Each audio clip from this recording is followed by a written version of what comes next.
The next morning, in a ward at Pinevale Hospital, Edmund's serious condition finally turned for the better. Hal laid on the hospital bed, sleeping peacefully, with Abigail keeping watch beside him.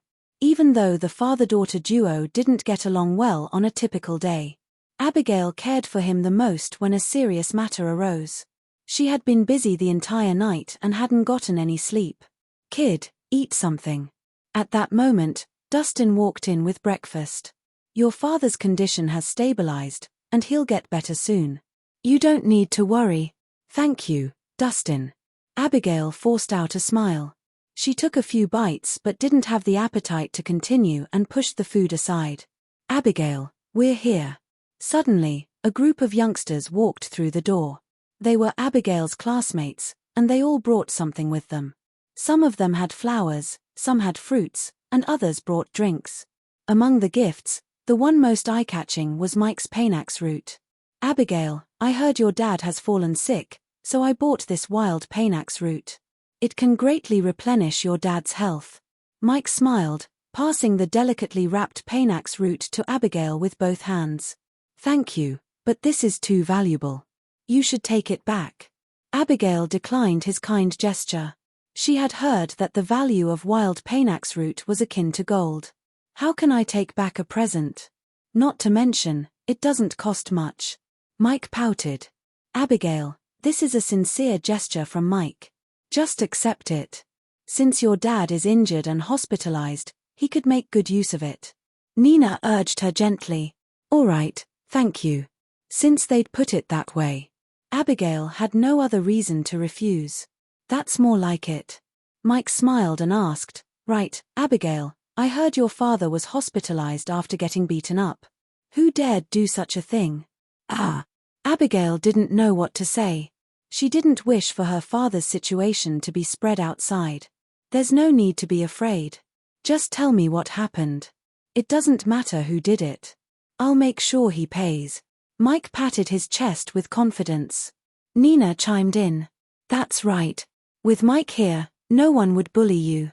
He'll deal with any problems you have easily. Abigail, there's no need to feel bad. We're classmates, and we'll solve every problem together." The group of youngsters spoke fervently in righteous indignation.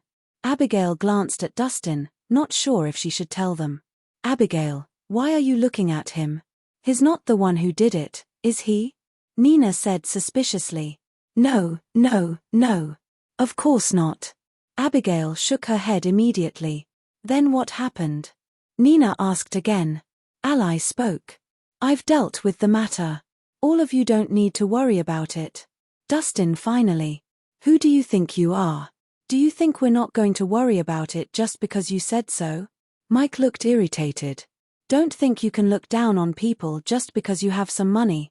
Let me tell you, connections are far more important than wealth." "That's right. The most important thing in Millsburg is connections. What can you do with money?" Nina pursed her lips in disdain.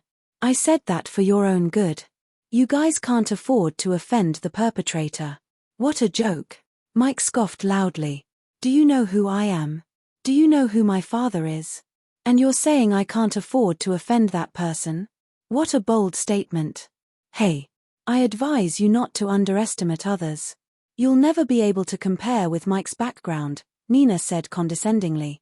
Mike continued to be insistent and cocked his head up, acting all high and mighty. "Why are you silent? I'm curious to know who exactly it is that I can't afford to offend." "It was Torben from the Hill family." Dustin spat out the words casually. "Torben Hill?"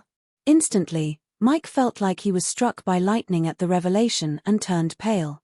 The rest of them also had a look of horror on their faces, as if they had seen a ghost. Torben Hill was the infamous vile demon of Millsburg, a scion of an affluent family standing at the pinnacle of power. He was known to be arrogant and tyrannical, committing all sorts of atrocities. However, with his powerful background, nobody dared provoke him. To them, an influential figure like Torben had the power to do whatever he wanted with them. Even if they were to encounter him on the street, they wouldn't dare look up, not to mention provoke him. "You must be joking. Torben is the perpetrator?" After he fully digested the fact, his voice started trembling. Dustin had a stoic expression. What? It seems like you're terrified. Terrified? No way. Mike calmed himself down and rebuked stubbornly. I grew up not knowing what terrified means. It's just Torben Hill. I better not see him on the streets, otherwise, I'll definitely give him 2 slaps to the face. With so many ladies watching, he couldn't afford to show any weaknesses. It didn't cost anything to put on an act anyway. He would think about the consequences afterward. Really? I guess you're truly amazing. Dustin only found it hilarious. He could clearly see him breaking out in a cold sweat, yet he was still being obstinate. Me. It's not just all talk. Even an imprudent brat like Torben would need to address me formally. Mike pointed his thumb at himself. You talk big for your age. Suddenly, they heard a booming voice resonating from the door. Following closely behind, a group of Hill family members strode in. Leading the group was none other than Spring Hill, with Autumn and Patrick behind him. Even the injured Torben was carried in. Who was that? Who's talking? Mike was irritated and turned around, his expression clearly displaying his annoyance. He was in the midst of showing off.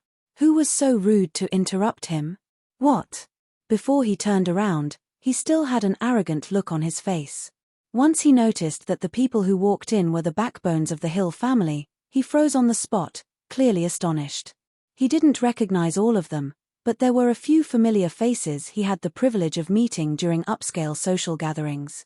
However, their once majestic presence appeared quite ordinary as they stood with more prominent members of the Hill family. Were you the one who spoke earlier? Patrick gave him a once-over and smiled. Let me introduce myself. I'm Patrick Hill. I heard you mention you would slap Torben if you met him, and I couldn't agree more. He's right here. Please go ahead and don't hold back. Patrick gestured with one hand as if inviting him to go ahead. What? Mike was shocked as he remained rooted in place, completely at a loss. He was just putting on an act. Who would have thought he would encounter the actual person himself,